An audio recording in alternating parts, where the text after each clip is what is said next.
Começa agora o podcast Por uma Vida Menos Ordinária.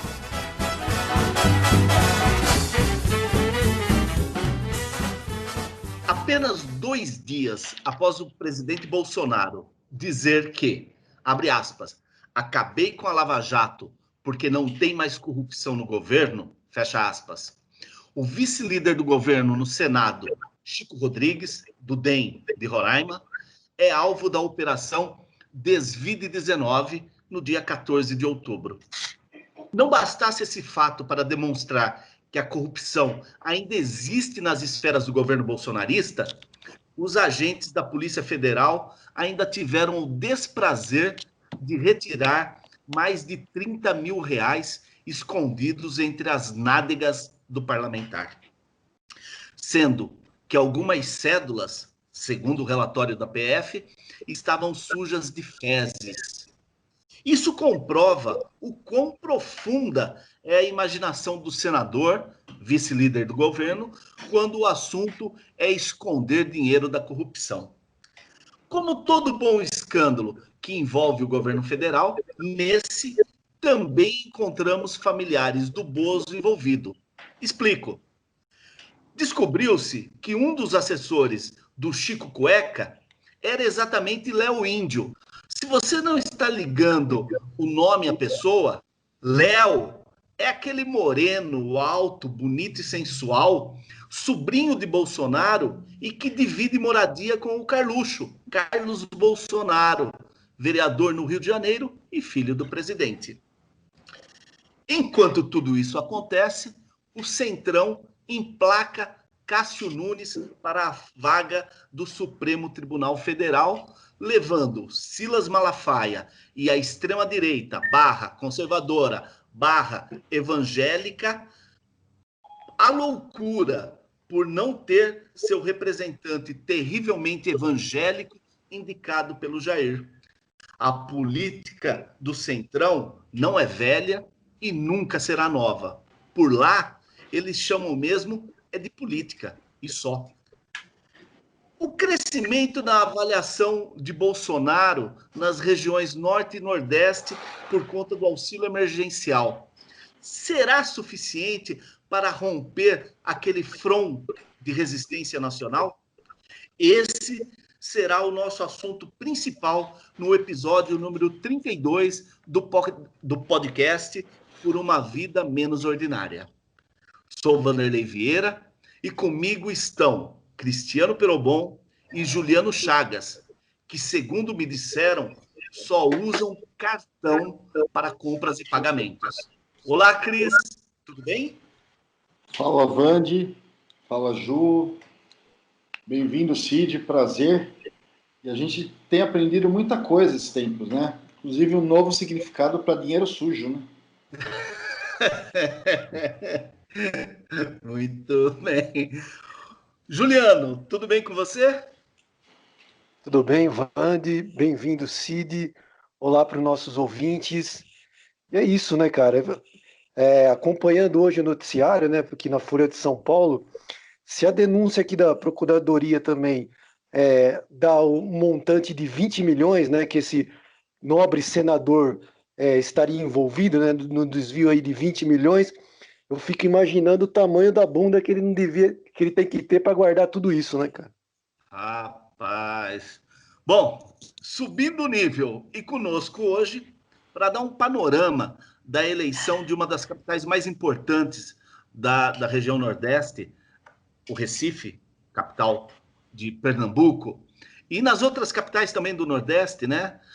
Nós recebemos hoje o Cid Bezerra de Menezes, que é advogado, servidor público estadual, gestor governamental, especialista em planejamento e orçamento e presidente da FENAGESP, Federação Nacional de Carreiras de Gestão e Políticas Públicas.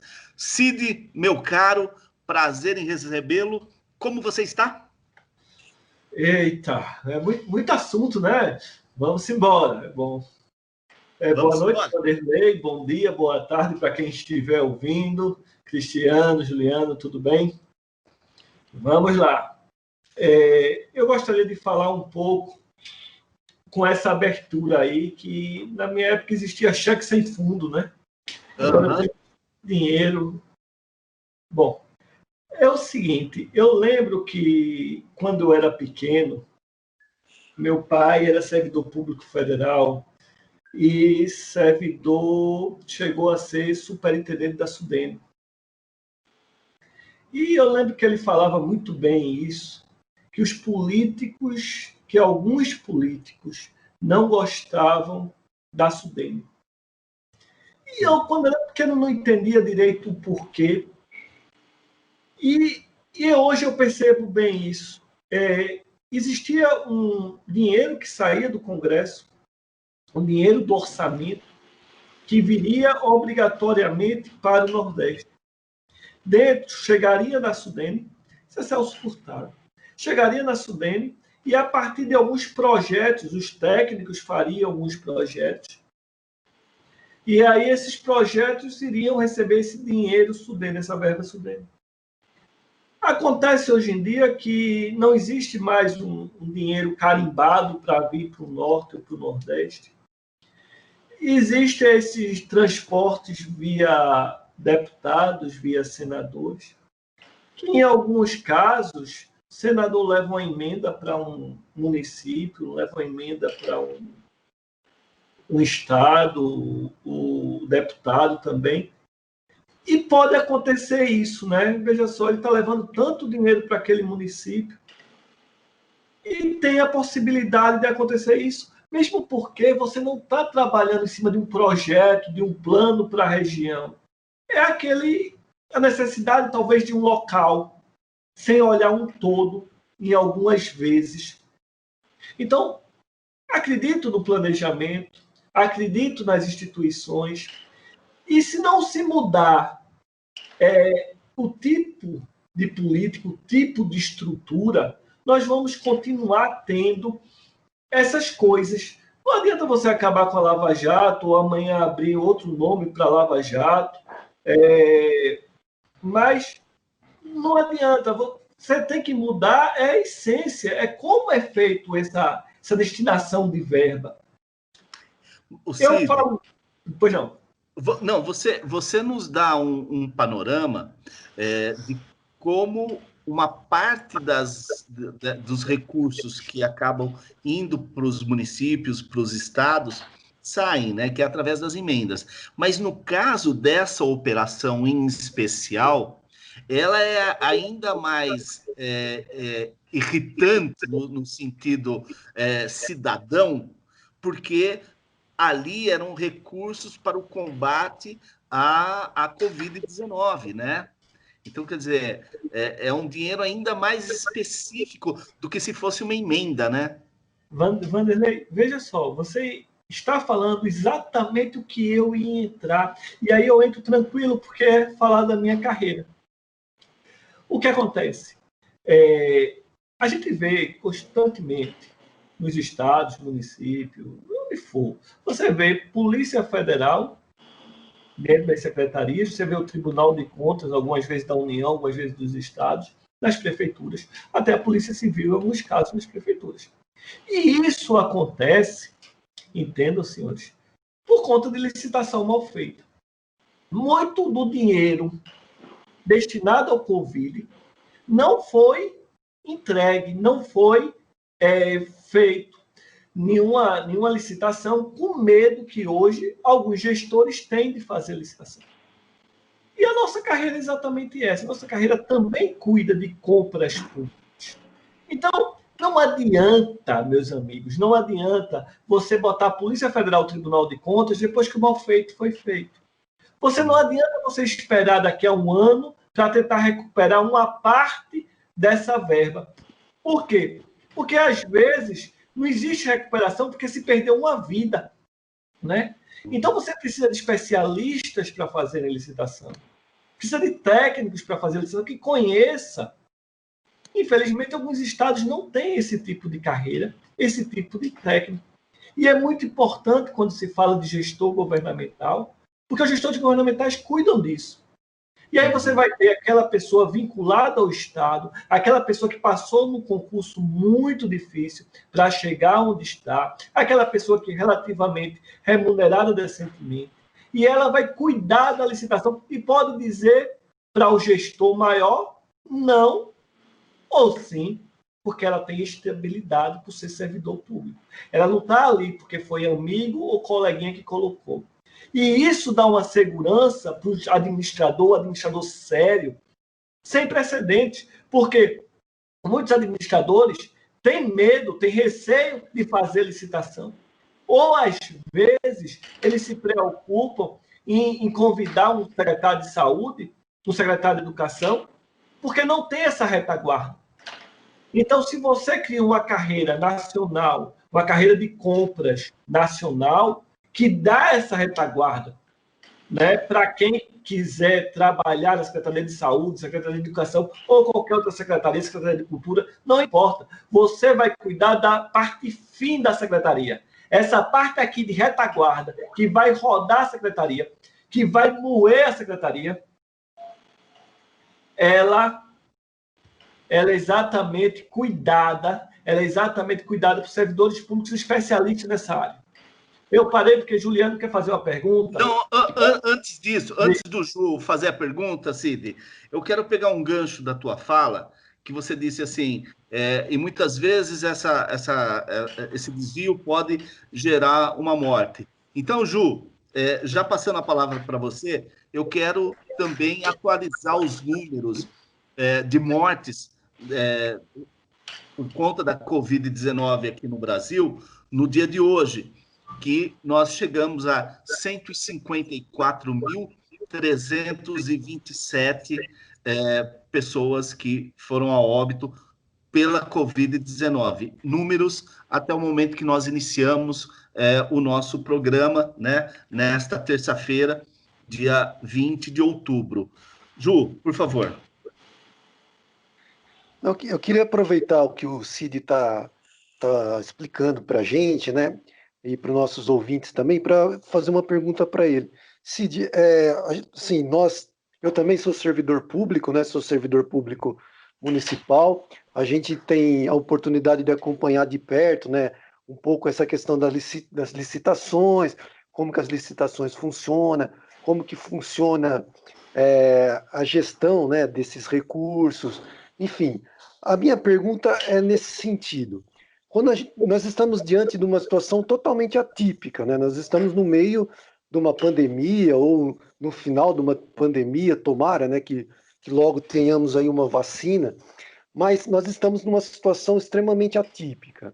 Aí, esses gestores, né, começando pelos prefeitos, pelos governadores, emitem decretos de emergência para compra rápidas de equipamentos, de insumos, de testes, enfim, uma gama muito grande de coisas que têm que ser compradas com emergência, né? Que não dá para ficar esperando.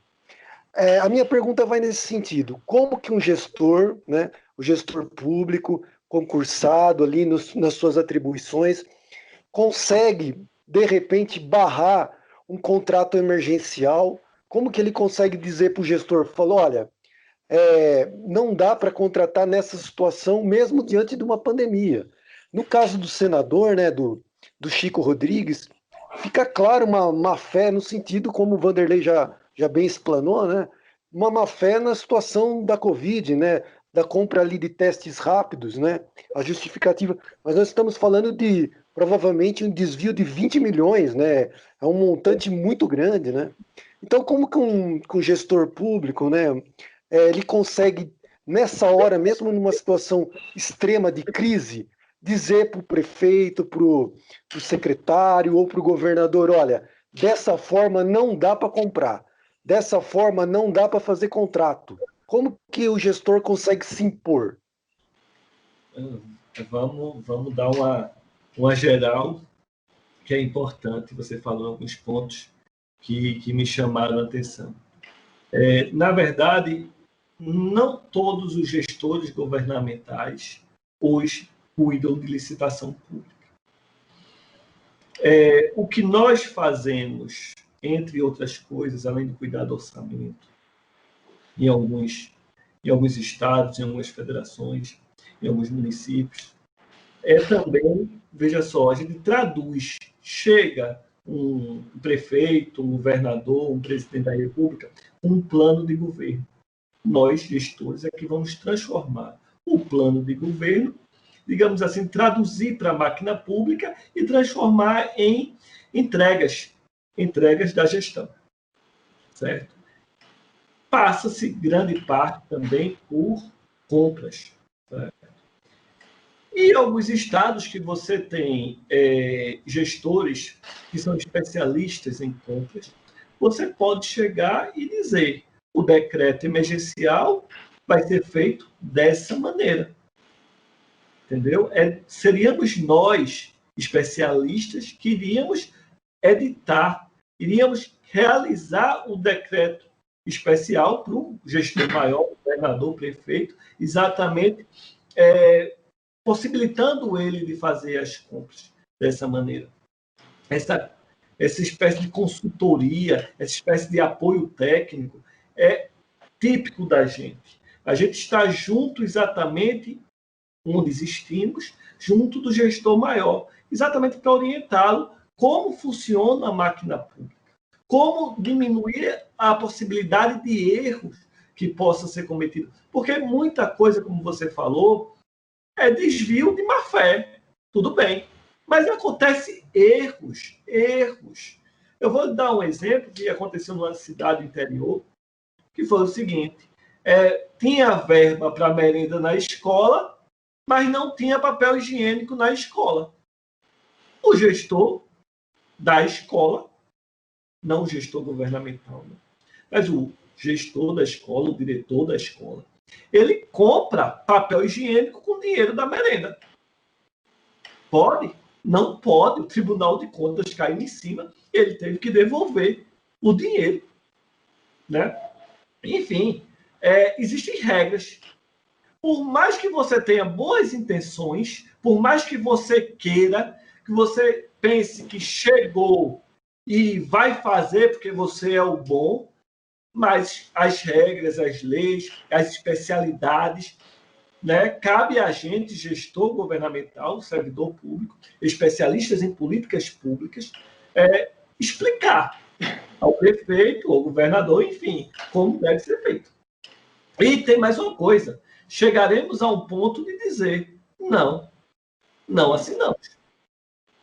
Isso a gente não assina. Somos servidores públicos, somos estáveis, nosso compromisso é com o Estado e não com essa gestão. Estamos juntos com essa gestão, mas o nosso compromisso maior é com o Estado, com essa ou com aquela gestão. Cris, eu acho que nós podemos continuar um pouco mais ainda nesse tema, claro, sem entrar especificamente na nossa pauta, né, ou no nosso assunto principal, que são as eleições municipais nas capitais.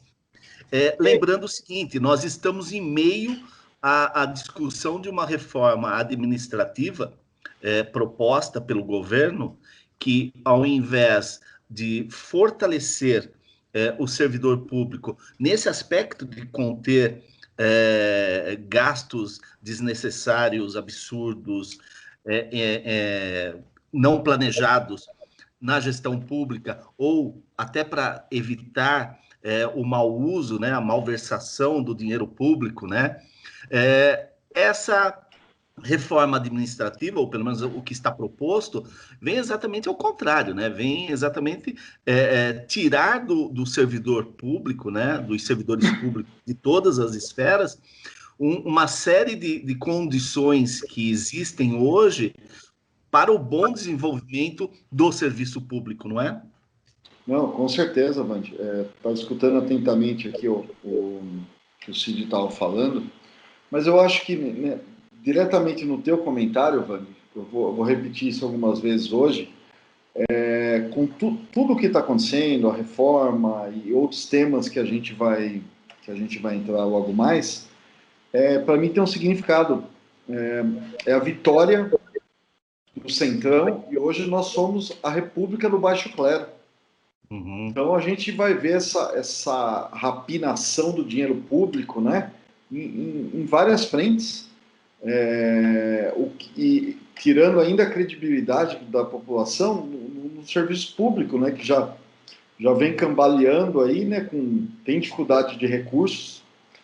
Temos excelentes gestores, isso que o Cid falou, gestores, regras, Ministério Público, Polícia Federal, mas parece que nada disso é suficiente. Então, o Bolsonaro tem razão, né? A Lava Jato acabou, e na mesma semana, né, com esse escândalo surreal do dinheiro na bunda do senador, aí, que é sem comentário, né? Para mim é símbolo dessa república do baixo clero, que eu vou insistir nesse termo. E isso vai se refletir nos nossos serviços públicos. É doloroso, viu? Esse engraçado isso. Primeiro, pedir desculpas, né, Vanderlei? Fui chamado aqui exatamente para dar uma geral aí no Nordeste nas eleições. Mas o que está acontecendo aqui foi mais ou menos o que eu passei numa live, acho que há uns 3 dias atrás. E eu costumo dizer, parafraseando o meu presidente da confederação, ele diz o seguinte, que vamos acabar em lives, né? O mundo vai acabar em lives, lives em cima de lives. E numa preparação dessas lives, meus amigos, eu peguei e falei o seguinte, vamos fazer assim, queriam me dar 15 minutos para me apresentar, 15 minutos para outra pessoa se apresentar, 15 minutos para outra pessoa se apresentar. Eu pensei, me dá 3 minutos, dá 3 minutos para cada um da gente se apresentar e bota a polêmica na mesa e a gente vai ter que debater e vai ser muito mais gostoso, vai fluir bem melhor. Então é isso. A gente entrou aqui num sentido, aí falou-se de outro tema e aí a gente já puxa exatamente para o tema, que é o que está acontecendo agora. Não adianta vocês... a sociedade tem que entender que precisa mudar a estrutura, como é hoje o fluxo do dinheiro. Não adianta, repito, Polícia Federal, Ministério Público, ir atrás para tentar recuperar o dinheiro, fazer as operações, nome mais bonito que existe, tentar recuperar uma parte desse dinheiro 1 ano, 2 anos depois, 6 meses depois. O controle tem que ser feito na ponta. O controle tem que ser feito antes que o mal feito aconteça. E esse controle só será feito com qualidade se tiver servidores qualificados, especialistas fazendo o que tem que fazer. Então, esse desmonte do Estado não pode acontecer. Cid, precisamos lembrar que o cara não vai na boca do caixa retirar o dinheiro, né? Tem todo um trâmite antes. O Cris quer falar? Cris? Não, eu só queria acrescentar, aliás, fazer uma colocação aí para o Cid, né, o quanto ele, né, como gestor público, né, como conhecedor de todas essas questões, e esse último comentário dele é perfeito, é certeiro, mas o quanto sente-se falta da participação da população nessa fiscalização, Cid. Como é que você vê a questão da participação popular nessa ponta? Eu acredito no que você está falando, viu? Veja só, a população, né, a gente precisa envolver a população exatamente na defesa das instituições. Precisamos colocar na cabeça da população, e falou-se aí de reforma administrativa, que a estabilidade do servidor público não é do servidor público, meus amigos. A estabilidade é do Estado. É uma garantia que o Estado tem, que o governante não vai influenciar numa decisão técnica. É essa a garantia. E talvez a população, como se fala, ela não seja tão sensível aos servidores públicos. Mas tem uma coisa que ela respeita ainda, que é o tal do concurso público. Não podemos acabar com os sonhos dos nossos jovens de prestar concurso público, de servir a população. Não podemos, de maneira alguma, tirar do Estado brasileiro o direito de selecionar os melhores, os mais capacitados, os mais qualificados para construir esse país. Não nesse exato momento. E é isso que a reforma administrativa poderá fazer. Então, é nessa linha. Não podemos acabar com o concurso público, com a estabilidade do servidor público. Isso é muito importante, isso é primário. E isso que dá garantia, por exemplo, de dizer um não. Não farei. Por quê? A partir do momento que um político ou alguns políticos puderem contratar, em vez de um técnico, seu Zé da bodega da esquina, que não tem compromisso nenhum com o Estado, que está hoje e daqui a 2 anos pode não estar mais, ou daqui a 1 ano pode não estar mais, né? Esse país não vai para frente. Olha, Cid, eu acho que você, nesse seu comentário final, deu a síntese de quão perniciosa essa reforma administrativa poderá ser para o Estado se passar no Congresso no modelo que foi apresentado, né, com o texto original que foi apresentado. Eu acho que essa sua fala final é uma síntese dessa situação de risco que nós vivemos. Infelizmente, e aqui eu falo também pelos meus companheiros de podcast, que com certeza, com o avançar das discussões da reforma administrativa no Congresso, e que isso vai tomar mais corpo, espero eu, né, um corpo social, né, que vai entrar no tecido social, que a gente tenha a oportunidade de fazer um programa específico para discutir essas questões, e com certeza eu já vislumbro o seu nome, né, a sua participação nesse programa especial. Dito isso, eu queria entrar nessa nossa pauta de hoje, que ela também teve um movimento, né, ela foi orgânica por conta da pandemia, os efeitos da pandemia. As regiões brasileiras que resistiram a esta guinada à direita e à extrema-direita, com a eleição do Bolsonaro em 2018, a região Nordeste em especial e parte da região Norte, né, ela também se desestabilizou, vamos dizer assim, essa é a sensação que eu tenho, se desestabilizou ideologicamente ou em termos de resistência por conta da pandemia agora, e principalmente tendo o auxílio emergencial como um motivador aí para o crescimento favorável da opinião, da avaliação do Bolsonaro e do seu governo. Eu queria, Cid, começar a aproveitar a tua presença aqui conosco hoje, perguntando exatamente da tua cidade, o Recife, que é uma cidade historicamente de resistência, né? É uma cidade uma capital extremamente importante nesse conceito de região Nordeste, mas também em termos de Brasil, é uma capital importantíssima. E com nomes, hoje na disputa da Prefeitura do Recife, nomes históricos também de resistência, né? E, por sinal, dois nomes da disputa são da família Arraes. Então, eu queria que você começasse fazendo um balanço para a gente disso tudo. O quanto o auxílio emergencial mexeu com essa resistência que nós temos aí, historicamente, e como está o quadro hoje da disputa. Vamos lá. Eu penso que, meus amigos, falar da disputa de Pernambuco, que é algo assim, o que é hoje tem toda uma história por trás, tantas ramificações, que, sinceramente, talvez o assunto mais fácil seria falar da reforma administrativa. Levaria menos tempo, talvez, por sinal. Porque nós temos aqui João Campos, primo de Marília Reis, disputando a prefeitura do Recife.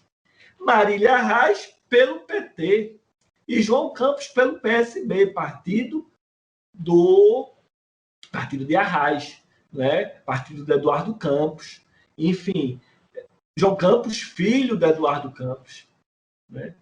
E aí você tem essa disputa. E como chegou nisso, das famílias racharem, né? Todas no campo da esquerda, né? Mas cada um com seu rumo. Aqui, João Campos leva vantagem porque tanto a prefeitura quanto o governo do estado são do PSB. A aliança que ele fez é ampla, né? E tem ainda muita coisa envolvida, tipo assim, filho de Eduardo Campos. Então, o filho dele foi lançado, né, com o apoio do governador, que foi lançado por Eduardo Campos, dentro da política, nunca tinha disputado nada, com o apoio do prefeito, que foi eleito e reeleito, que foi lançado na política, nunca tinha disputado nada, foi lançado pelo governador Eduardo Campos. Então, o filho dele agora se lança e é líder nas pesquisas, com 33%. Abaixo dele está o Mendonça Filho, certo? Numa aliança com a filha de Gustavo Krause. E aí, de novo, você tem toda uma ramificação, porque Mendonça Filho, né? Filho de Mendonção, e Priscila Krause, filha de Gustavo Krause, né? E aí você tem toda uma ramificação, e Mendonça foi há pouco, né? Ministro da Educação, governo Temer. Enfim, são lideranças dentro dos democratas. Democratas hoje, que na Bahia está ligado ao PDT, uma ligação cativada por Ciro Gomes, tal. O PSB, hoje em dia, está coligado em todo o Brasil, preferencialmente com o PDT, de Ciro Gomes, a menos na Bahia. Na Bahia está ligado ao PT, né? Então, assim, você tem uma ramificação, mesmo porque a maioria dos presidentes de partidos, acredito eu, são aqui do Nordeste, do PSDB é pernambucano, o do presidente Bruno Araújo, PSL, Luciano Bivar é pernambucano, o do PP é do Piauí, a ACM é do Democratas, se o PSB é pernambucano, o PCdoB é pernambucano, enfim, grande parte dos partidos políticos estão aqui no Nordeste, a presidência. E você tem um mapa visando já daqui a 2 anos. Esse apoio que Bolsonaro deu nesse momento à população, e a população mais humilde não sentiu o impacto do Covid-19, nesse exato momento, foi muito tocante, foi muito importante para a economia local, para a nossa economia aqui no Nordeste. Mas a preocupação é que os preços aumentaram. E essa ajuda não vai ser eterna, né? Acaba agora em 2021. Isso vai causar um choque muito grande, principalmente aqui no Nordeste, quer dizer que a economia é mais frágil no momento. Tá. Ô Cid, deixa eu só passar para o Juliano, que também tem uma questão. E antes, só para dentro da pergunta do Juliano, do comentário dele, só saber o seguinte: você só não me disse se esse auxílio emergencial poderá ou não interferir na eleição que se avizinha agora daqui a 28 dias. Antes, deixa eu só passar para o Juliano, só um minuto. Ju. Deixa eu responder a tua pergunta. Fala, Juliano. Pode responder. Que ele pode responder, faz uma carga. Não, mas ele faz uma carga, então deixa vir completo.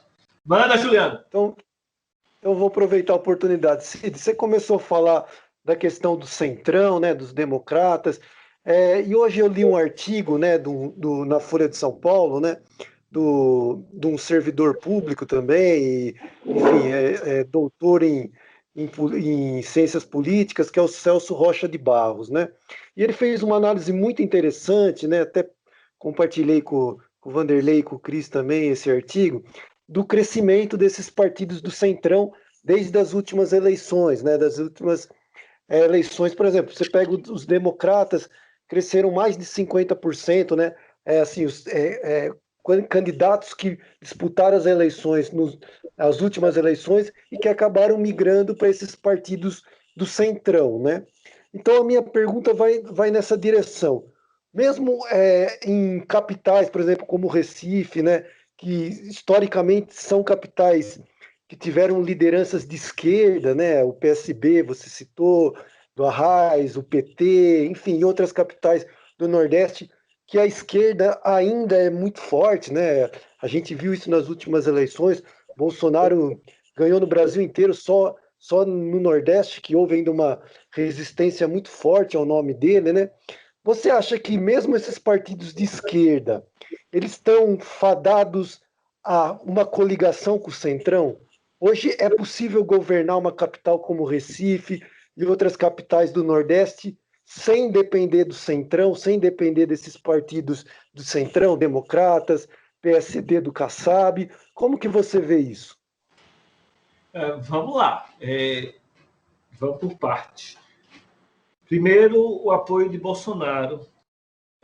A gente viu há 2 anos atrás, eu acho que é muito estranho o movimento de que pessoas sem nenhuma penetração política, de repente, viraram governadores de Estado.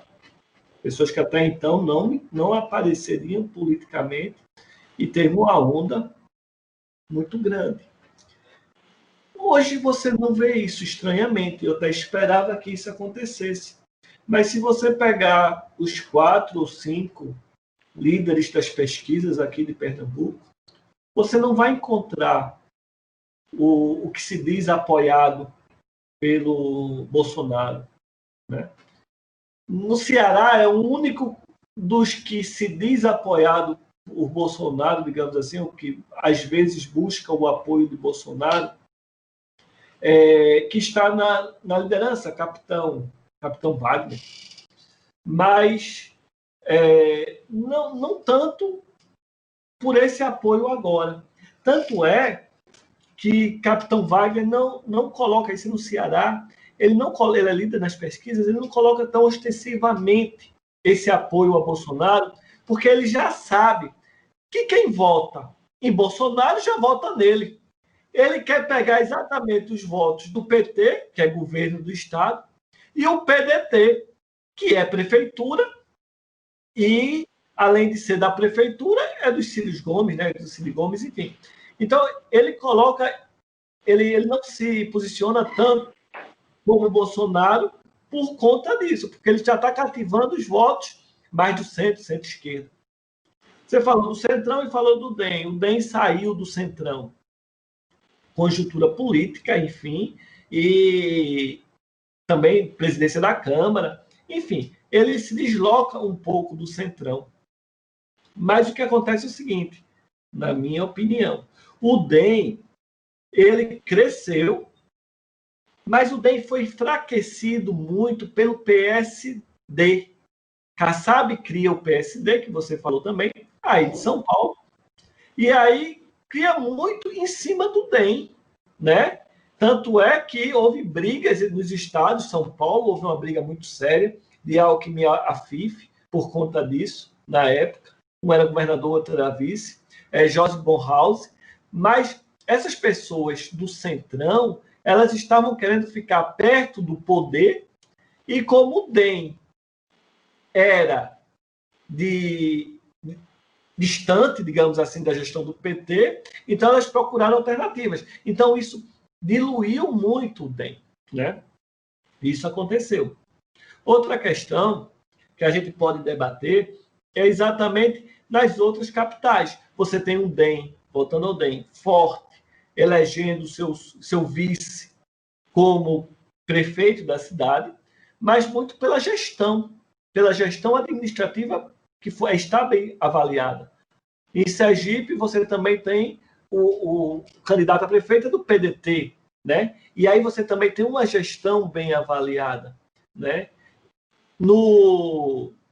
Em Alagoas, você vai ter uma briga, está empatado entre o PSB e o PMDB de Renan, né? O PMDB de Renan, que não é alinhado a Bolsonaro. Enfim, e quando se ganha uma eleição da prefeitura, A composição não é assim como é na Câmara. Inclusive, o Centrão é forte na Câmara, ele não é forte no Senado.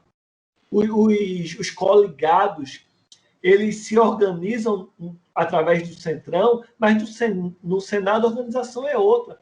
Prefeitura, governo de Estado, funciona em outra rotina completamente diferente. Eu acredito, por exemplo, que aí em São Paulo também o Centrão não é orgânico em São Paulo. Existem os partidos-chave, o governador saberá, o prefeito sabe lidar com essas peculiaridades da região para poder conquistar tanto a Assembleia quanto a Câmara. É interessante essa análise sua, porque é verdade, você não tem a figura do Centrão nos estados, muito menos nos municípios, mas você tem a figura forte de partidos do Centrão, e aqui no caso de São Paulo, talvez o PL seja a maior expressão, junto com o PSD do Kassab. Cris, vem para a conversa. Não, ele tem toda a razão. Acho que você tem as realidades locais, né? Elas vão obedecer às suas peculiaridades, né? Você não consegue verticalizar esse apoio do governo federal o tempo todo. Eu acredito também que, até pela posição do Bolsonaro, que não foi tão ostensiva na escolha de candidatos, né? Teve toda a coisa da saída do PSL, aquela construção meio atrapalhada do Aliança, né? Você tem muitos candidatos aí falando em nome do Bolsonaro, mas tem toda uma realidade local, né? O que eu tô um pouco curioso realmente para saber é sobre o efeito do auxílio emergencial, em especial agora que deve diminuir o valor da parcela. Né? Se a gente vai sentir isso ou não, se isso vai ser ou não um fator aí nessas eleições aí para daqui a alguns dias. Eu só queria dar um adendo para vocês. Eu não sei quanto é que está aí em São Paulo. Eu sei que o óleo de soja era R$3, aqui está 8 já. Aumentou tudo aqui, Cid. Pronto. Eu quero dizer o seguinte, quando o auxílio emergencial acabar, esses preços vão baixar? O dólar está R$5. O dólar está R$5. Eu me lembro na época de... Eu me lembro na época de... Ah, tá. Esse negócio é interessante, porque quando o Lula ia ser presidente da República, falava que o dólar ia para R$5. Não, que o dólar ia para R$5. Bom, o Lula fez o mandato dele, acabou o mandato dele, e o dólar, se eu não me engano, não passou de 3. Mas hoje está 5,60. Mas, enfim, o que acontece é o seguinte. Eu me lembro que na época de Sarney, criou-se um imposto exportação. O Brasil produz, o Brasil morre de fome, como é que é isso? Então tem imposto de exportação. Aí foi uma discussão muito grande, como é que você taxa com as exportações, não pode taxar as exportações. E depois desse período, tirou-se isso. Né? Então não se tem esse controle, que o imposto de exportação é exatamente para fazer esse controle do mercado interno. A gente não tem esse controle. Resultado, se soja for melhor, mais importante você vender ao preço de mercado lá fora, você vende. Independente se aqui está a pessoa passando fome, não está passando fome. E assim é com tudo. Infelizmente. Não tem uma reserva de mercado. E aí o que acontece, meus amigos? Você vai ter esse fim desse auxílio emergencial, que já está minguando, e a população vai começar a sentir isso no bolso. Vai começar a ver que o salário mínimo que elas ganhavam, quando ganhava, não está comprando mais nada, o poder aquisitivo caiu. E aí sim, começa a ver o desgosto. Porque eu vou dizer uma coisa, muitas pessoas não votaram em Bolsonaro para presidente. Elas não queriam o PT na presidência. Né? Então teve muito esse voto de eu não quero ele, então o que tem é Bolsonaro. Então muitas pessoas votaram em Bolsonaro. Só para você ter uma ideia, aqui em Pernambuco, o da pesquisa que tem o apoio de Bolsonaro, digamos assim, tem 1% dos votos. Hoje, em pleno auge, digamos assim, do auxílio emergencial. Tem 1% das pesquisas. Eu realmente não sei se isso vai influenciar muito nas eleições municipais. E é assim, campanha para a prefeitura é muito vereador. É o vereador que está ali no dia a dia. Se você tem um arco de aliança com vários vereadores, você sai na frente. Então, eu acredito nisso. Ô Cid, você falou do Ceará.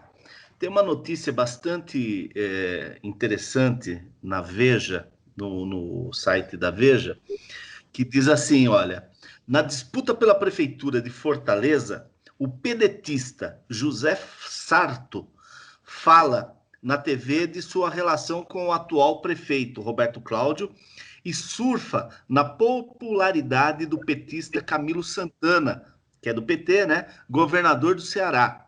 Mas até a última sexta-feira, nada de Ciro Gomes, o padrinho mais famoso, e que é pedetista também, né? Que é a expressão máxima aí do PDT.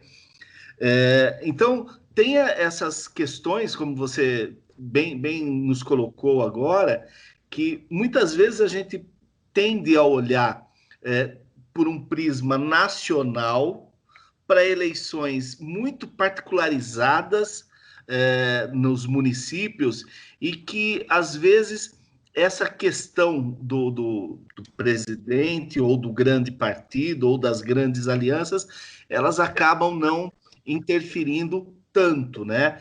Talvez o Cris possa, talvez ele tenha os números mais atualizados de São Paulo, que deixa claro isso, né? O próprio Celso Russomano, que tenta surfar aí na onda do Bolsonaro, não vai muito bem, né, Cris? Pelo menos o último Ibope que eu vi, o Russomano tinha recuado um pouco, estava com 25% das intenções, né? O Bruno 22% e, se eu não me engano, o Boulos 10%. Mas eu acho que aqui também, sabe, se repete essa questão desse né, do arco de alianças, né? E além disso, né, você tem né, no caso do Bruno, né, você tem PMDB, PSDB e DEM, né, uma coligação muito forte.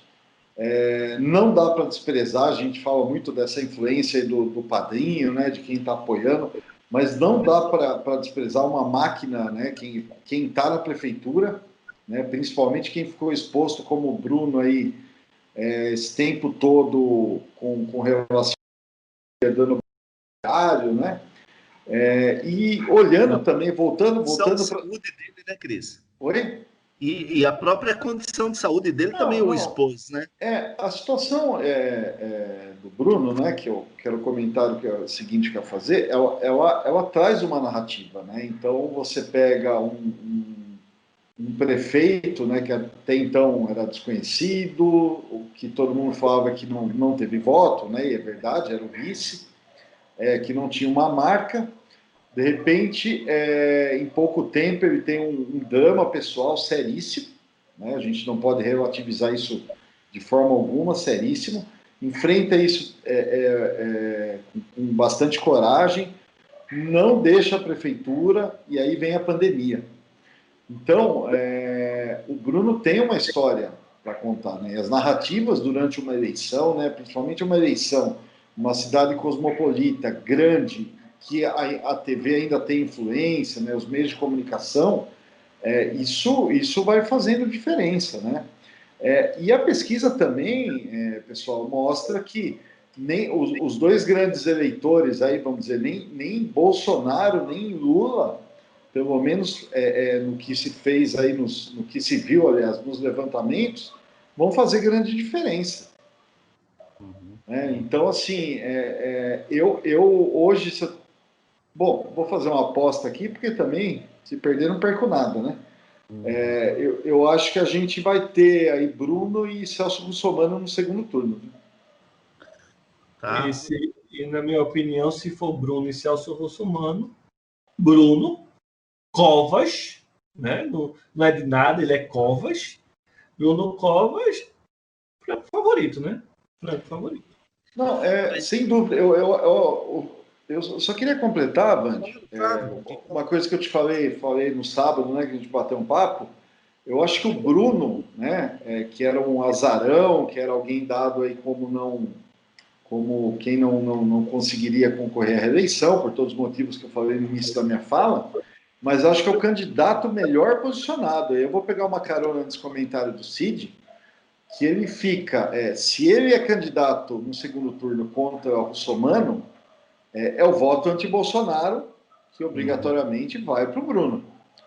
Se ele fica no segundo turno contra o Boulos, eu acho que o voto antipetista, né, que embora o Boulos não seja do PT, vamos a gente sabe como as coisas estão sendo colocadas com relação à esquerda, né?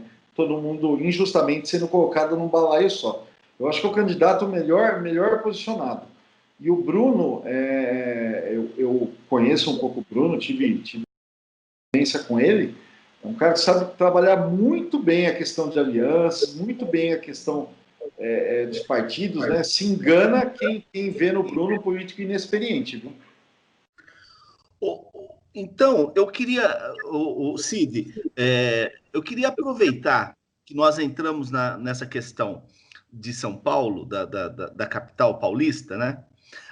Para que a gente possa também entender um fenômeno que está acontecendo aqui, que o PT fez uma escolha desastrada, né, com o Gilmar Tato, né, mas era algo que a gente já havia cantado essa bola bem no início do ano, porque a família Tato ela comanda o PT em São Paulo, mas de qualquer forma a esquerda encontra um player ali, um outro nome, e que vem de um recall recente, porque foi candidato a presidente, que é o Boulos, né? E com uma candidatura sem estrutura. Eu queria ouvir do Ju, que eu sei que o Juliano tem um olhar assim mais atento, principalmente para as questões quando diz respeito ao Boulos, desde a época do MTST, né, que você acompanhava as campanhas que o Boulos coordenava ou liderava ali, né, Ju? Então é interessante que São Paulo, só para retomar ali que vocês disseram, da possibilidade de Bruno Covas e Celso Russomano, é importante lembrar também que uma das piores avaliações do Bolsonaro em capitais está em São Paulo, né? E estadual também, né? Está em São Paulo. E por outro lado, esta possibilidade, e aí tem que se ver o quanto que a candidatura do Celso Russomano vai perder musculatura e vai começar a gelar, a derreter ali. Mas você tem o Boulos, né, Juliano? Que traz acho que uma linguagem nova, né? Acho que uma possibilidade da juventude entrar nessa campanha, né? Sim, com certeza. E a gente também não pode desprezar o fato do Boulos ter sido candidato à presidência da República, né? Isso teve uma super exposição dele, querendo ou não, né? Para o público que não conhecia ele, o público paulista principalmente, que não conhecia ele, ligado ao MTST, né? Desde a juventude, enfim. Ele construiu a trajetória dele em cima desse movimento social, né? Um movimento, no meu entendimento, legítimo, né? De moradia, enfim. Mas eu acho que você tocou num ponto importante, Vani. Eu acho que quando o PT lança o Gilmar Tato como candidato, naturalmente o Boulos conseguiu se projetar, né? Porque justamente o candidato do PT é um candidato fraco, né? É um candidato que não tem essa visibilidade que teria, por exemplo, um Fernando Haddad, se fosse candidato, né? Então, eu acho que ele acabou ocupando esse espaço da esquerda em São Paulo, que é um espaço que hoje é carente, né? Aliás, para mim já está carente há bastante tempo em São Paulo, né? Diferentemente, por exemplo, do Recife, né? com o PSB, enfim, que mesmo com o PT no Nordeste, ainda é um partido extremamente forte, mas em São Paulo o PT também nunca foi um partido, né, extremamente forte. Teve a oportunidade, sim, né, de eleger a Luiz Erundina, elegeu a Marta Suplicy, depois o próprio Fernando Haddad, mas nunca foi um partido, né, do tamanho, por exemplo, do PSDB em São Paulo, nunca foi, né, de ter governado sucessivas gestões, né. Então eu acho que o Bolo, nesse panorama todo, ele vem justamente ocupar o espaço da esquerda e eu vejo ele com bons olhos, sim. Eu gosto da forma como o Boulos se posiciona, eu gosto. É aquele candidato necessário, né? Talvez não seja nem o melhor candidato. Eu também sou. Eu tenho algumas críticas em relação à postura do Boulos. Talvez não seja nem o melhor candidato, mas é o candidato necessário. É o candidato que hoje a esquerda não teria outro candidato em São Paulo. Eu, pelo menos, não vejo a esquerda tendo outro candidato em São Paulo que não seja o Boulos. Então, esse crescimento, né, como o Cris pontuou no Ibope, de 10%, né, é importante. E eu acho que mesmo ele não indo para o segundo turno, né, mesmo que dê Russumano e dê Covas, né, com o Bruno Covas, eu acho que o Boulos sai fortalecido dessa disputa para prefeito de São Paulo também. O Ju, eu concordo com você com relação ao Boulos, acho um candidato muito interessante, talvez o candidato mais interessante dessa eleição.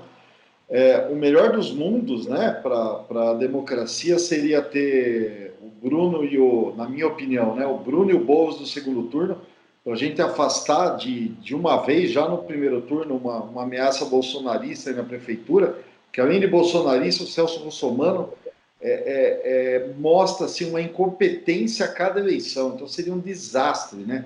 São Paulo é uma cidade muito importante para milhões de brasileiros, né? Agora, tem uma coisa que me chama a atenção com relação à candidatura do Boulos, olhando as pesquisas, e provavelmente é um problema que a esquerda está enfrentando, né? Além dessa divisão, dessa candidatura, para mim, desnecessária, a não ser do ponto de vista partidário, né? O PT ter um candidato, e a cada aparição do Lula no programa eleitoral, ou pedir o voto em rede social, vai enfraquecer um pouquinho a candidatura do Boulos, sim.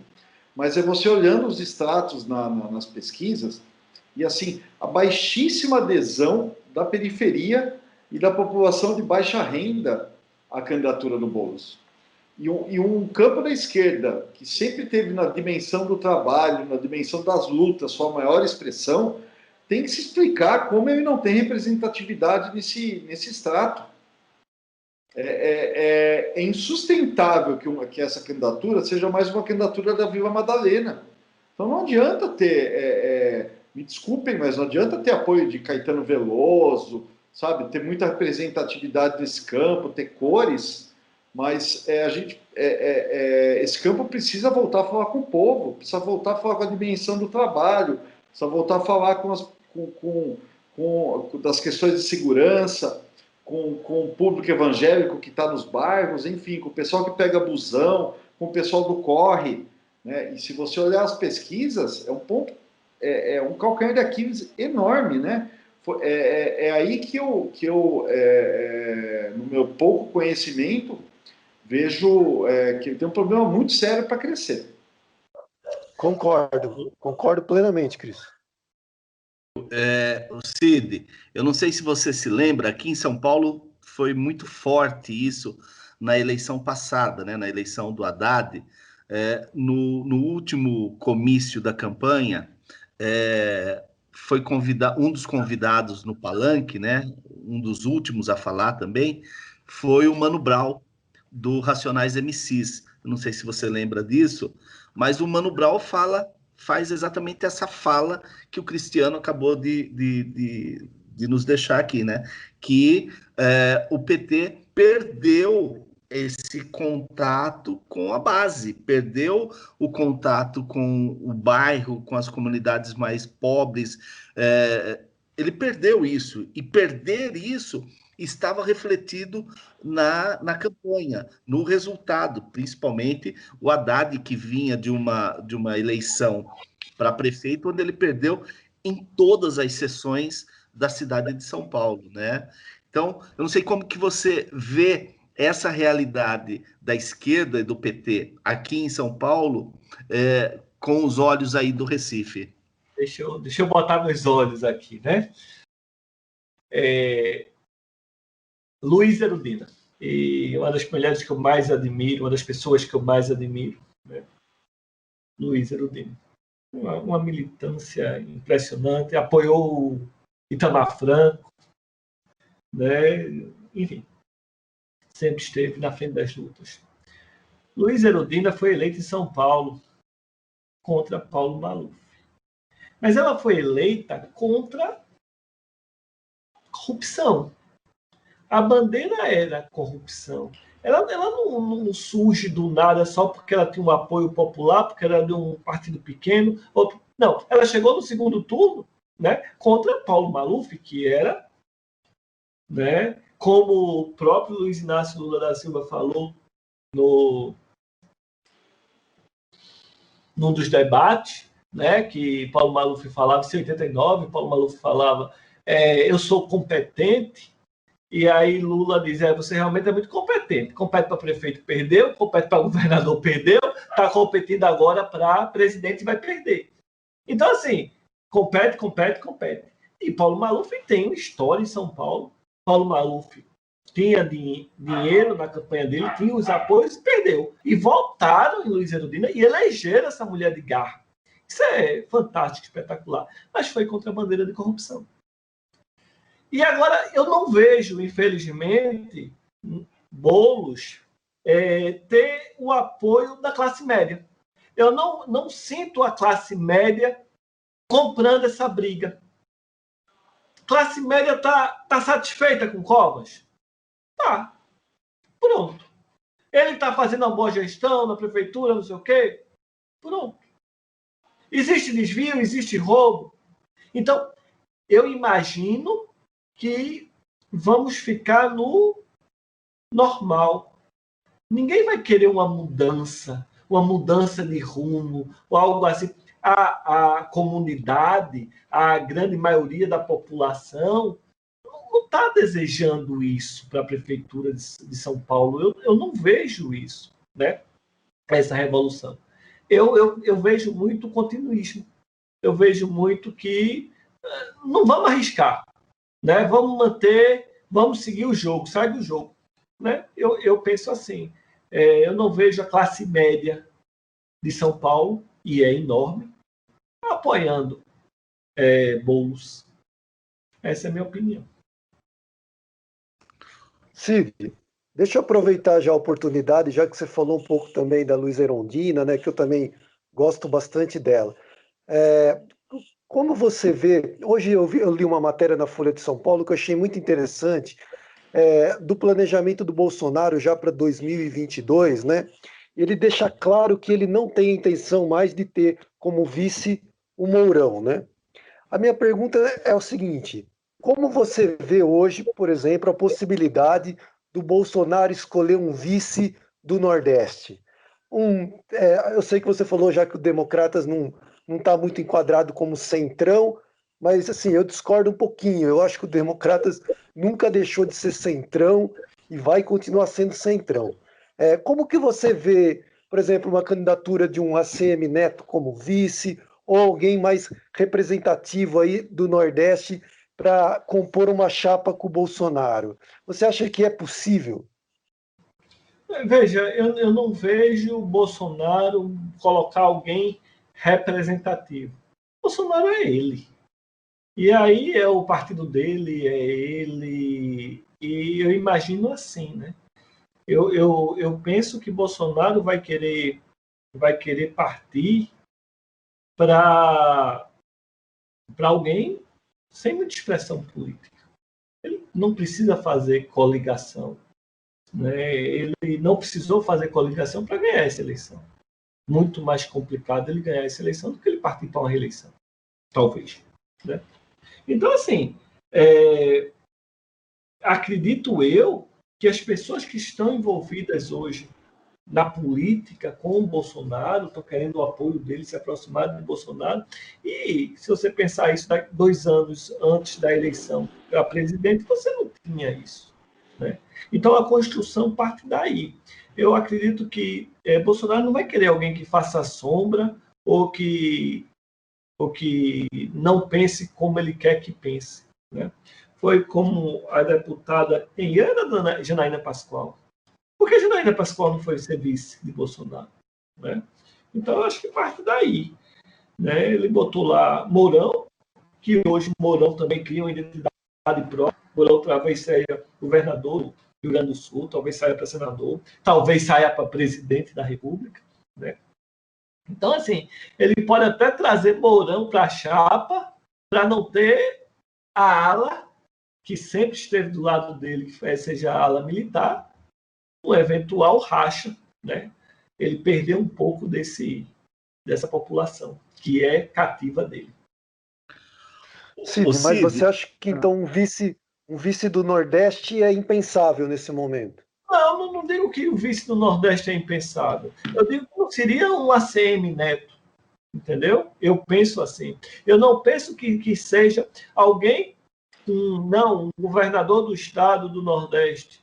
Não, eu não imagino isso. Eu imagino que ele vai escolher alguém que seja confiança dele. Eu acho que vai ser uma espécie de 02, entendeu? 02 não referindo ao filho dele, que nem pode fazer isso, mas 02 é algum filho dele. 02 no sentido de que a gente usa aqui, né? E eu acho que vocês estão familiarizados aí também, né? No poder.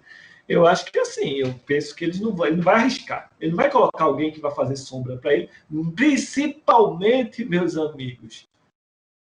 É o último mandato, né? Ele sai para a reeleição depois disso, né? Então ele não vai, talvez, querer sair para senador da República, alguma coisa, e deixar um vice sentado na cadeira dele que não seja alguém extremamente da confiança dele, extremamente da linha dele. E eu penso que isso vai acontecer. Ô Cid, então deixa eu inverter a pergunta agora, né? A gente, no nosso programa aqui, no nosso podcast, a gente já entrevistou pessoas do Ceará, a gente já entrevistou pessoas mais ao norte, né? Lá de Manaus, um vereador de Manaus, enfim. E para todos a gente fez a mesma pergunta e vamos fazer para você, né? Considerando a impossibilidade de Lula ser candidato, né? Aqui em São Paulo, muito provavelmente, a gente tem a figura do Haddad aí na esquerda, né? No PT, o PSDB não tem um nome hoje, talvez o Dória, mas aí existe um problema, inclusive interno, né? No PSDB, enfim. Mas a gente perguntou para outros convidados da possibilidade de um candidato vir do Nordeste, exatamente do Nordeste, né? Que nós temos, eu citei há pouco, Camilo Santana, nós temos o Jacques Wagner, o atual governador da Bahia, que me foge o nome agora, e outras figuras também que possam vir aí oriundas do PSB, como você bem disse, né? A força que o PSB tem aí, e quando eu estive aí em Recife, a gente até conversou isso, né? Que o PSB daí do Nordeste, ele é muito mais identificado como esquerda do que aqui no Sudeste, né? Então, você vê essa possibilidade do Nordeste oferecer aí uma candidatura de esquerda para 2022? Já tem, né? Ciro Gomes é do Nordeste, não é isso? Ah, rapaz, mas aí nós não vamos estar meio que criando uma anedota, não? Não, veja bem. O Ciro Gomes é um candidato, nunca votei nele. Mas é um candidato que se destacou e tentou fazer a terceira via, né? Dos candidatos, o Dino lá do Maranhão, mas é um nome, né? E eu acho assim, sabe, meus amigos, a gente tem que ver se a esquerda ela vai se unir em torno de alguém. Eu estou achando muito complicado esse cenário. Não se tem, não vislumbro ainda essa união, nem no segundo turno, nem no segundo turno. Enquanto isso, né? E a direita também enfrenta algumas dificuldades, né? Você vê aí que eles também não se entendem.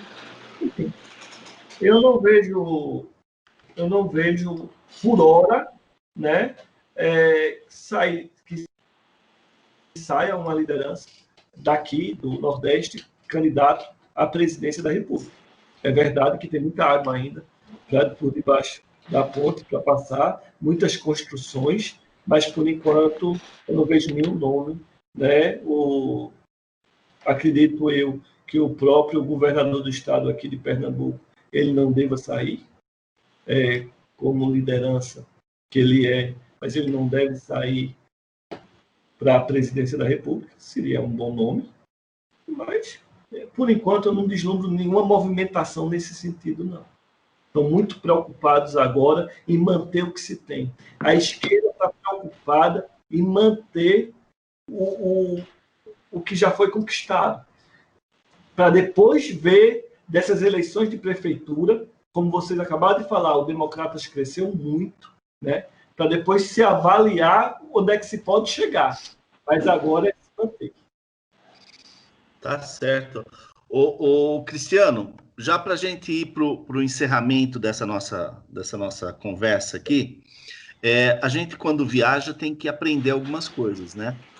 Eu aprendi com o nosso convidado, nosso amigo Cid, que existe a chapa Fusca. E quando a gente estava falando aqui de Boulos e Erundina, e você me corrige se eu tiver errado, Cid, ela se caracteriza, essa chapa Boulos e Erundina, no que o Cid me ensinou que é uma chapa Fusca. Por quê? Porque o motor vem atrás. O motor da chapa vem atrás. E, no caso, a Erundina, muito provavelmente, do alto dos seus 85 anos, é uma força gigantesca para essa candidatura do Boulos. Mas, Cris, começamos já a ir para o nosso encerramento, afunilando essa nossa conversa. Passo para você, em seguida para o Juliano, volta para o Cid, caso nós tenhamos ainda algumas questões para discutir sobre o tema eleições e auxílio emergencial. Bom, tem dois últimos pontos a respeito disso, né, sobre a sua chapa Fusca. Esse motor, que é a Erundina, né, que foi uma ótima prefeita, é um quadro maravilhoso da política, mas que o PT fez toda a questão de queimar lá quando ela aceita o convite no governo Itamar, né? E ela vem nessa esteira da tentativa de trazer a periferia, né? De trazer uma lembrança para essa chapa do Boulos, né?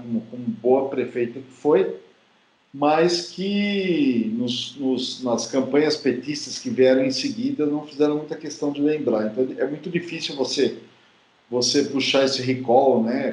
Com gerações que sucederam, né? Com relação ao Bolsonaro, seu vice, né? Primeiro tem uma questão, né? A direita, eu acho que não está rachada. Eu acho que a direita não tem o que fazer. A direita vai enfiar a viola no saco e vai seguir a extrema-direita. E o Bolsonaro vai pôr quem ele quiser de vice. Vai ser Damares, se for conveniente ter alguém da ala mais ideológica, né? Que eu acho que hoje é a ministra mais importante do governo dele. Vai ser alguém do Centrão, no perfil aí do juiz Cássio, né? Se for importante contemplar o Centrão, e por aí vai, né? Ele nesse momento é o dono da bola, né? A gente tem que esperar. Espero que o campo democrático aí perceba que um segundo mandato do governo Bolsonaro para acabar com o restinho de instituições que talvez sobrem até lá. A gente já tem os antiministérios, né? Imagina esse homem, sem pensar em eleição, o que ele vai fazer.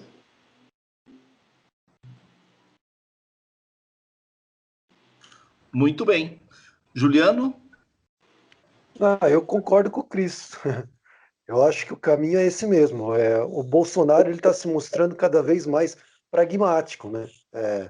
Então eu acho que ainda é um pouco cedo, sim, para bater o martelo e dizer não. Ele vai escolher um vice, enfim, mais do centrão, ou um vice que lhe assegure essa ala mais da extrema direita, né? Ala dos costumes. Eu acho que ainda é um pouco cedo mesmo para a gente ter essa avaliação. Agora, é o que a gente já vem discutindo em outros podcasts também, o Cris também já vem enfatizando isso há bastante tempo, é que nós estamos carentes de oposição, né? A gente está falando ainda de Ciro Gomes, a gente está falando de Lula, a gente está falando de Haddad, mas cadê a oposição, né? Infelizmente, está passando o tempo, né? Daqui a pouco vai chegar 2022 e nenhum nome da oposição conseguiu ser construída e conseguiu ser consolidada, né? Infelizmente. Meu amigo Cid, suas considerações finais com relação a esses temas todos? Primeiro agradecer, né? Agradecer ao meu amigo, que ama muito minha terra, que tive a honra de dar umas voltas com ele aqui no Pernambuco.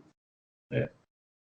Ao Juliano, ao Cristiano, agradecer a todos os ouvintes, né, que participaram direto ou indiretamente desse podcast. E, assim, a chapa Fusquinha, como a gente costuma dizer, eu acho que não é Luiz Erundina e Boulos, não. Seria um negócio assim muito mais como foi, acredito, na Argentina, né? Que teve a Cristiane, né? Como vice, né? E ela ali realmente empurrou o candidato dela à presidência da Argentina. Enfim, é algo assim muito mais chocante, né? Luiz Erundina é um fenômeno, né? Luiz Erundina é espetacular. A única inveja que eu tenho dela é porque ela veio aqui para Pernambuco.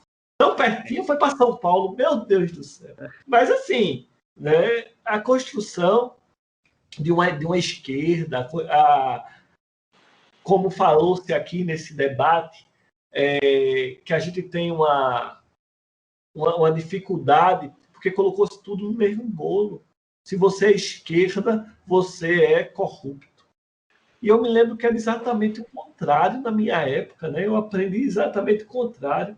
E eu tinha orgulho de sair na rua era com a bandeira do Brasil. E a bandeira do Brasil é nas cores da esquerda, né? A gente ia para as manifestações, os caras pintadas eram pintadas de verde e amarelo, a gente era de esquerda.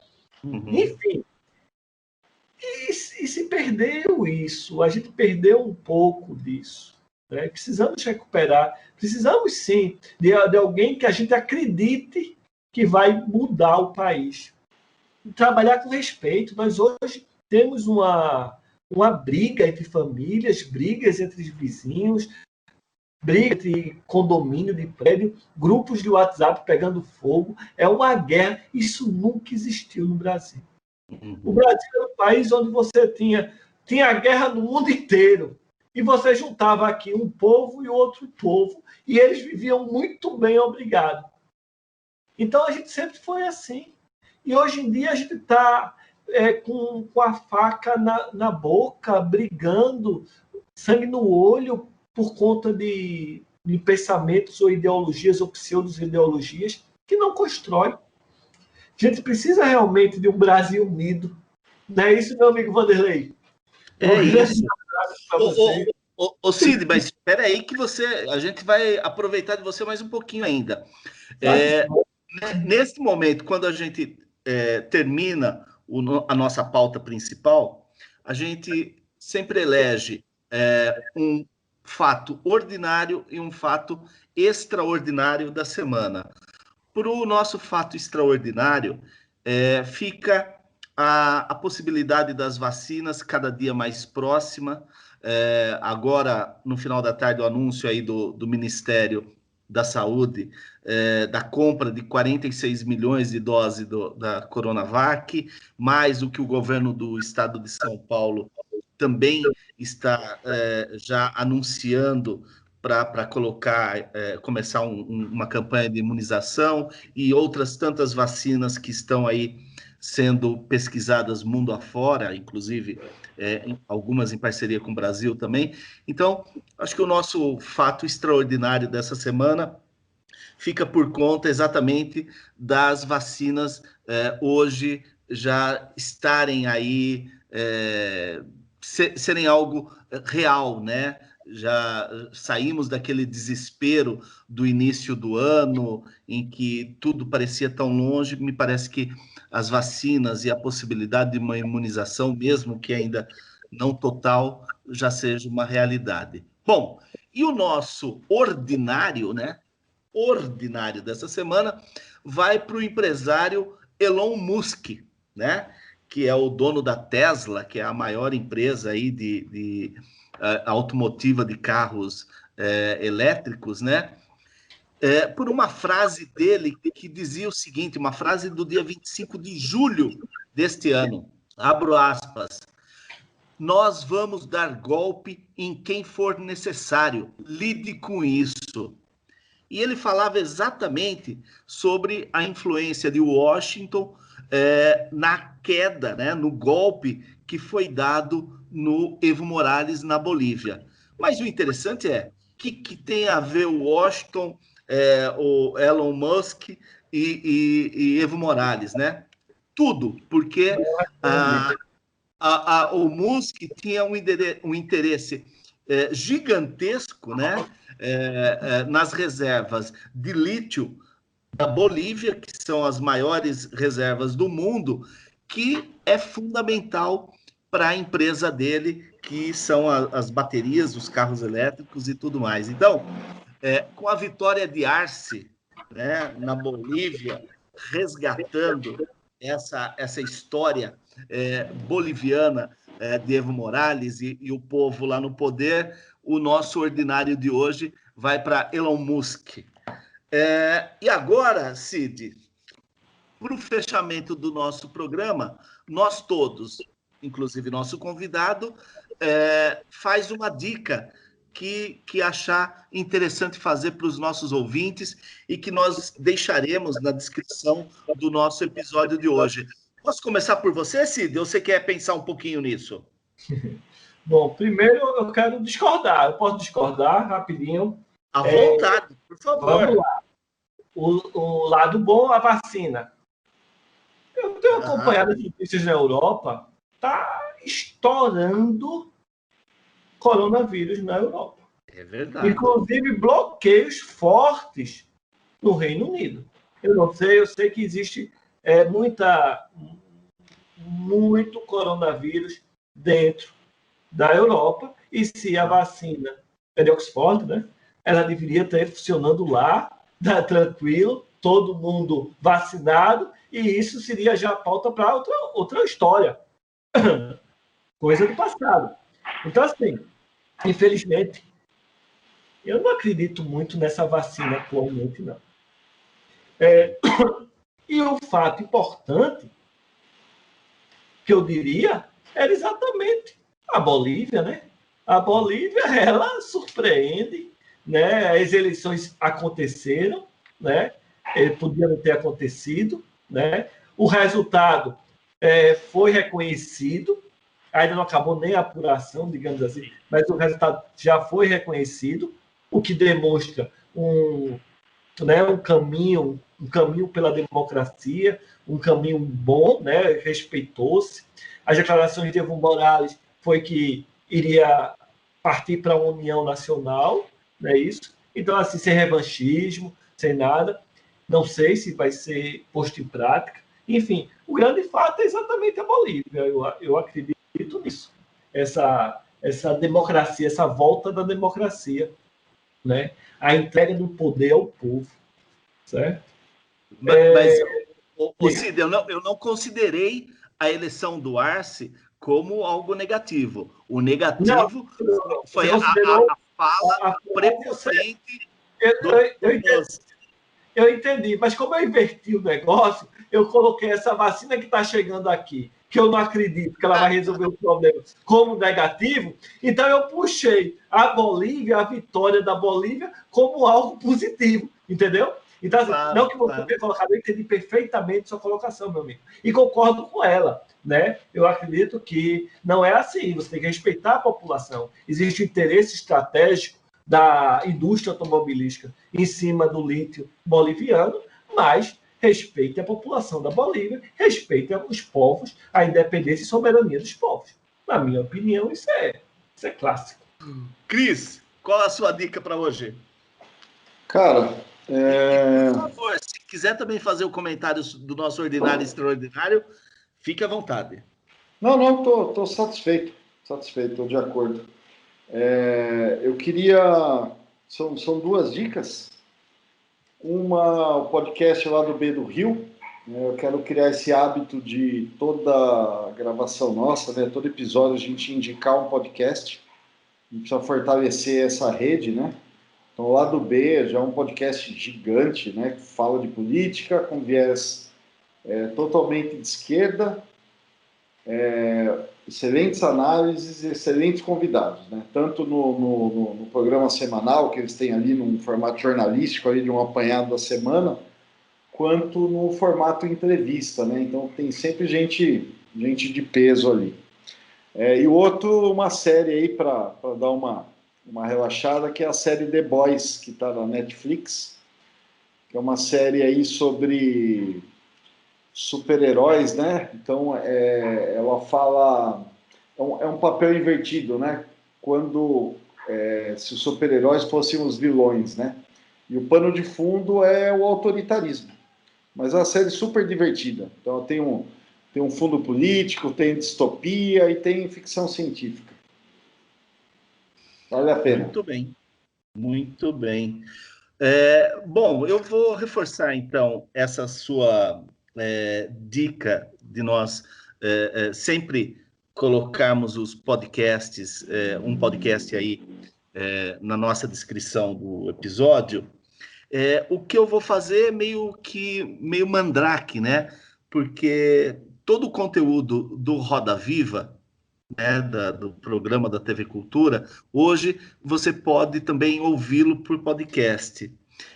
E tem entrevistas interessantes, né? Acho que nos últimos meses, algumas entrevistas bem interessantes, dentre elas, a gente já destacou aqui do Felipe Neto, a do Emicida. Então, tem algumas entrevistas que vale a pena, quando a gente está com um tempinho a mais, baixar ali ou assinar o podcast do Roda Viva e ouvir essas entrevistas. Eu acho que vale muito a pena. E a minha segunda dica é uma minissérie brasileira que está na Netflix, que se chama Bom Dia, Verônica. Olha, fazia tempo que eu não assistia alguma coisa assim que me prendesse como essa minissérie me prendeu.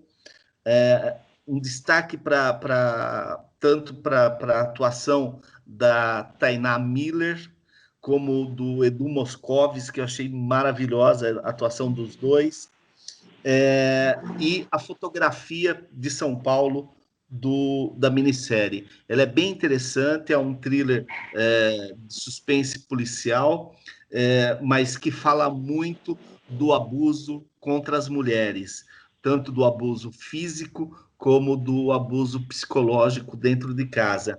Então vale muito a pena, e a personagem do Moscovis, que é esse abusador, ele é um tenente-coronel da Polícia Militar do Estado de São Paulo. Então, é bem interessante isso, viu? E como as polícias civil e militar em São Paulo, elas não conseguem trabalhar juntos, né? Então, é bem interessante, vale muito a pena. Essas são as minhas dicas de hoje. Juliano? Vande, deixa eu só fazer uma correção antes, Ju. Claro. Eu errei, a série The Boys está na Amazon. E aproveitando uma carona aí do Vande, Quem puder buscar também, estiver interessado no Roda Viva, uma entrevista que eu vi outro dia, do nada, né? O YouTube me sugeriu uma entrevista de Luiz Carlos Prestes, cara, na década de 80, no Roda Viva. Impressionante. Quem tiver curiosidade aí, é impressionante. Vejam. Eu destaco a do Tele Santana, que eu acho ela genial, genial. Ju. Oi, então, eu tô terminando de ler um livro, né, que chama A Queda do Céu, Palavras de um Xamã Yanomami. Ele foi escrito em dupla mão, né, vamos dizer assim, tanto pelo xamã Davi Kopenawa, quanto pelo antropólogo francês chamado Bruce Albert, né. Esse antropólogo francês, ele frequenta, né, a tribo Yanomami, há pelo menos 3 décadas, né, passa grandes períodos com os Yanomamis, né, é um acadêmico francês e ele conseguiu condensar, né, assim, uma espécie de grande entrevista com esse xamã, o Davi Kopenawa, né, toda a mitologia Yanomami, o que os Yanomamis pensam, né, enquanto civilização mesmo. Assim, eu estou impressionado com a complexidade dessa cultura Yanomami, né? Aí, infelizmente, a gente vive numa tradição brasileira, né, de ignorar os povos que nos originaram, né? A gente às vezes conhece mais da história da Revolução Francesa, mais da história americana do que da nossa própria história, né? Então, assim, eu estou completamente fascinado com essa cultura Yanomami, com essa mitologia. É uma mitologia riquíssima, riquíssima de compreensão da preservação ambiental, do papel do índio mesmo, mas do papel do ser humano mesmo, né? Dessa relação com o homem branco. Enfim, é uma lição de generosidade para a gente compreender o outro da melhor maneira possível, né? Então, estou achando o livro excelente, fica aí a minha dica de leitura, A Queda do Céu, Palavras de um Xamã Yanomami, publicada pela Companhia das Letras. Muito bem. Então, senhores, sem nada na cueca, nós encerramos esse programa. Agradeço muitíssimo. Acho que foi um programa bem legal e programa bom, a gente não vê a hora passar, né? Estamos a 1h40 já, praticamente, com o nosso programa. Agradeço muito meu amigo Juliano, meu amigo Cristiano, que falou que a gente conversou no sábado. É mentira, a gente encheu a cara no sábado, que fazia tempo que a gente não fazia isso. Meu amigo Cid, obrigado pela tua participação, riquíssima a tua participação para o nosso programa. Estarei no Bom Pernambuco novamente aí no dia 16 de novembro. Dessa vez vou fazer uma estadia maior, fico até o dia 1º de dezembro para conhecer lá a região do Pajeú. Vou querer conhecer os cantadores, os irmãos batistas, né? O Tacílio, o Dimas e o Lorival.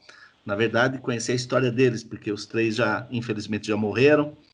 Mas vou ficar um tempo lá no sertão, lá no Pajeú. Cid, muito obrigado, meu irmão.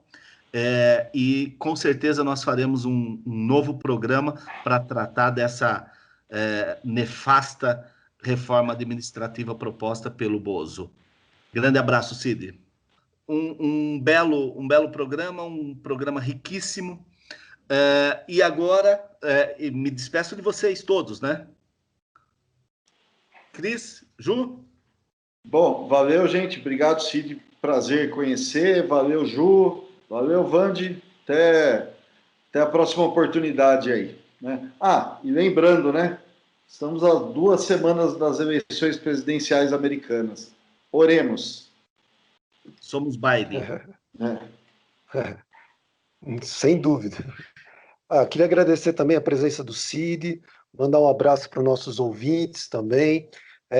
Cris, Vande, é muito bom a gente estar reunido aí por esse tempo todo aí no nosso podcast e torcer para que ele dure ainda muito, muito tempo.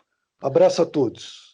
E agora, aquela música que sobe para descer a cortina encerrando o nosso programa, uma solicitação do nosso convidado, Lenine com Leão do Norte, que é o próprio estado do Pernambuco, a própria cidade do Recife. Um grande abraço a todos. Tchau, valeu. Tchau. Tchau, um abraço. Tchau, tchau.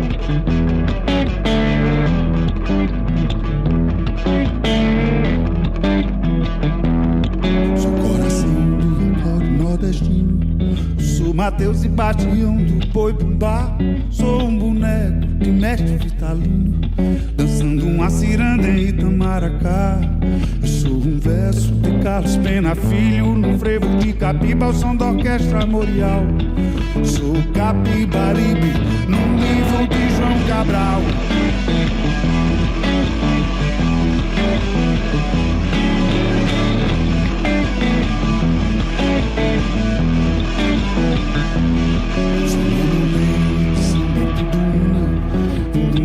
Solto de um maracatu.